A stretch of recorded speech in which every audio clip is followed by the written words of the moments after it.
Hello and welcome, my friends. Today, we're going to be analyzing my friend's Rainbow gameplay. Now, you might be going, whoa, isn't this from like 80 years ago? Why are you analyzing it now? Because I've done a lot of pondering, my friend, alright? I've been sitting here, as you can tell, it's 8:30 a.m., and I was like up sleepless nights, trying to figure out what happened that fateful day, alright? And I figured it out. It's not that he's bad, alright? You might be thinking it's because he's bad. It's not. He's not bad whatsoever. And I'm just going to say it. My friend here, Pokila, is not bad. In fact, he's so good that he just wasn't prepared for the enemy player to be so bronze. Alright, and that was the reason we lost the round. Because the enemy player was so bad, he just couldn't fathom it with his pro mindset. Alright, so let's get some precursor, right? We can tell right now he's playing Thermite. It's 1v3, so it's already a bad situation. 57 seconds on the clock. Pick up the defuse is 53 meters away. Like, what's a man to do, right? So I'm gonna show you guys the clip in its entirety, and then you guys can watch it, and then I'll do the breakdown right afterwards. So down to one friendly.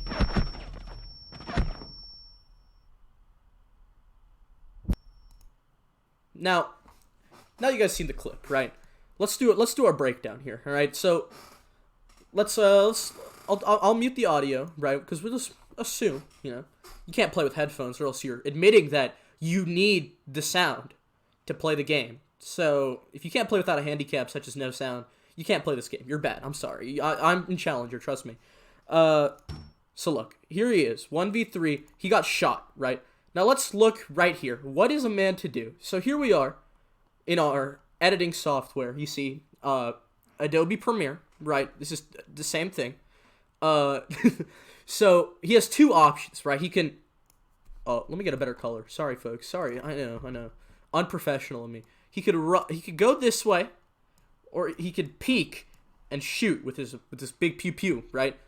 And so, in my opinion, right, in my Challenger opinion, I don't know this is a really bad spot, because we don't know what's on this side, because our team, look, I mean, as you can see, he's muted, right? So he doesn't even have, like, the call-outs from the teammates, What's a man to do then, 55 seconds, right?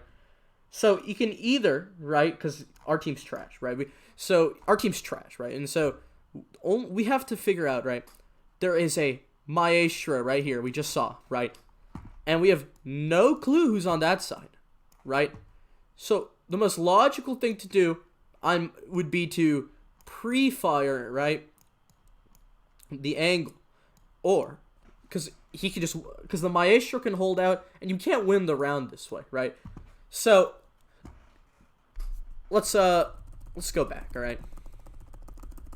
So now my friend decides to turn the corner. Now Connor's a very good player, right? And so, in his mind, right, the Maestro's going to get impatient and peek. And so, at the same time, he's going to pre-fire so he can outdo that Maestro. Now, let's look here. See, he was correct, right? The Maestro decided to come out, right? So, let's get an instant replay on that, right? Here we are. Bam, right there. You saw that? Let's get back there. Maestro decided to come out. In fact, Connor was so off-put by that, he forgot to shoot. Alright? He was not anticipating it. So what did he do next? He did the pre-fire, as we said, right? So here's the pre-fire he set up.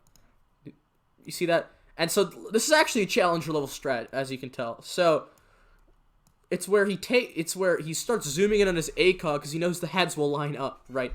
The head's eventually going to line up. You see? Look at that. You see that? You see where he's lighting up right there? If you look at it, the arrow is pointing at the concrete, right? And Maestro, you're in a concrete room, so if you light up the concrete, you'll eventually hit Maestro. Now let's look back here, right? Here we are again. So Connor can only go one of two ways, right? And we already know that this is the dumb option because the team we have no clue what's on this side. There could be an entire military base on the other side, because our team won't call out. I'm not in that. Anyway. So, look. You see, the only option is to take the Maestro. So if you really think about it, look, he's even turning the angle and everything. So he's predicting where the Maestro is going to be, right? Let's go back 1 sec. So he's predicted where the Maestro will be. But where did Maestro go? All right. So really, if you think about it, Maestro being gone is not Connor's fault. All right. It is the bronze player for being bad. Thank you.